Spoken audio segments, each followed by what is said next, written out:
السلام عليكم ورحمة الله تعالى وبركاته. في دجنبير 2020 قررت المملكة المغربية على غرار دول عربية أخرى كمصر، الإمارات، البحرين إعادة تطبيع العلاقات الدبلوماسية مع إسرائيل. وفي هذا التاريخ بالضبط اتخذت الولايات المتحدة الأمريكية قرارا تاريخيا واعترفت بمغربية الصحراء.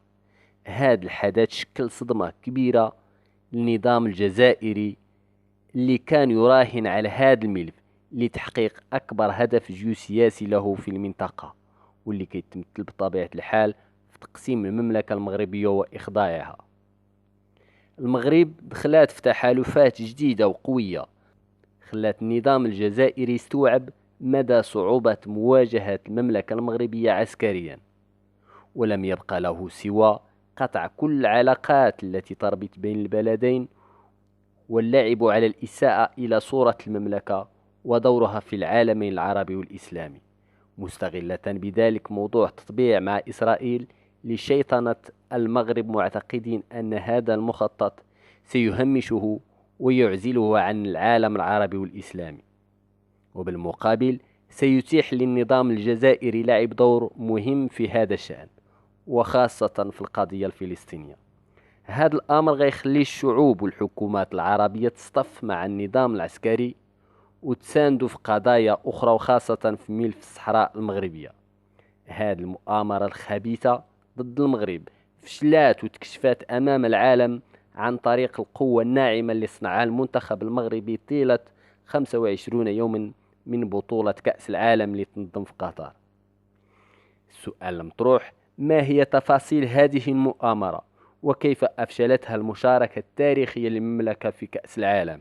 قبل ما نجاوب على هذه الأسئلة، أدعوكم مشاهدي الكرام إلى الاشتراك والإعجاب بهذا الفيديو باش يوصل أكبر عدد من المشاهدين.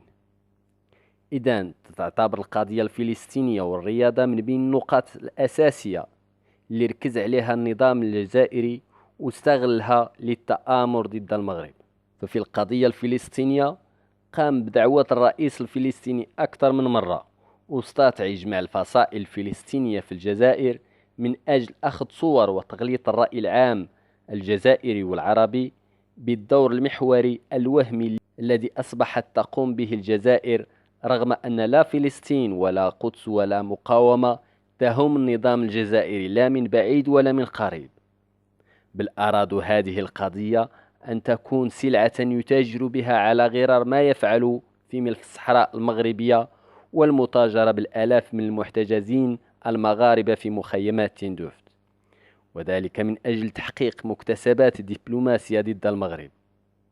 وكل مرة يطلقون تصريحات ضد المملكة ويتهمونها بخيانة القضية الفلسطينية، كأنهم بهذه الشعارات غيصدقون الجميع. والحقيقة أن النظام الجزائري لا يستطيع أن يقدم نصف ما يقدمه المغرب لصالح القضية الفلسطينية وبشهادة الفلسطينيين أنفسهم.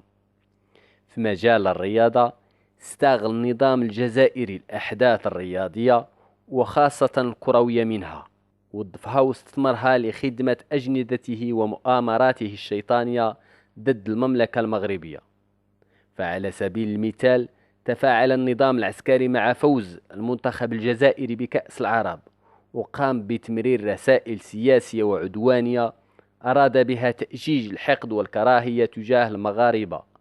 فتصريحات شنقريحة وتدوينات مسؤولي النظام العسكري على وسائل التواصل الاجتماعي كانت بمثابة تحريض الشعب الجزائري وإعلامهم ضد المغاربة. وشهدنا نتائج هذه السياسة الخبيثة أعطت أكلها خلال الألعاب البحر الأبيض المتوسط اللي تنظمت بوهران، وخلال مباراة المنتخب المغربي للناشئين أمام نظيره الجزائري على الأراضي الجزائرية، اللي عرفت اعتداءات جسدية على أفراد المنتخب المغربي.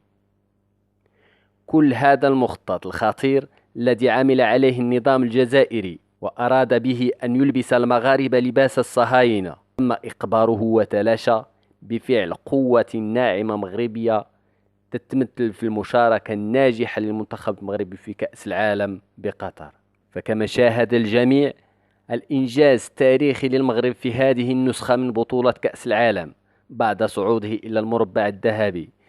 وهذا الظهور المشرف جدا لم يعكس فقط الأداء البطولي لأسود الأطلس على رقعة الملعب، بل تجاوز ذلك وبعث برسائل كثيرة وكبيرة أشاد بها العالم، وخاصة العالم العربي والإسلامي. وبالتالي حدث ما كان يخشاه النظام الجزائري، فرفع العالم المغربي والفلسطيني معا، والسجود لله بعد كل مباراة، والاحتفال بالانتصارات مع الآباء والأمهات، والتشبث بهذه القيم المهمة في المجتمعات العربية حركت مشاعر العرب والمسلمين في كل مكان، واعطت الصورة المثالية والحقيقية للمغاربة، عكس ما تروج له أبواق العسكر، والتي تريد أن تشيطن كل ما هو مغربي، وأن تجعل المغاربة صهاينة في عيون الشعوب العربية والمسلمة. بعد فشلها الذريع بطبيعة الحال أمام المملكة المغربية في ملف الصحراء، وما شهدناه من احتفالات في غزة، سوريا، العراق، اليمن، مصر، وفي جل المدن العربية والإسلامية، دليل على الأهمية والحب الذي يحظى به المغرب في الوطن العربي والإسلامي. وأكثر من ذلك، فتشجيع وتفاعل أغلبية الشعب الجزائري مع الانتصارات المغربية في كأس العالم يبرز كذلك فشل النظام الجزائري داخليا، وعدم قدرته على التأثير على أغلبية الشعب الذي أصبح يدرك أن سبب المشاكل في شمال إفريقيا هو نظام العسكر وليس المملكة المغربية. وبالتالي أصبح أمرهم مفضوح أمام شعبهم وأمام العالم. إلى هنا نصل إلى نهاية هذه المداخلة. كنتم بخير، إلى اللقاء.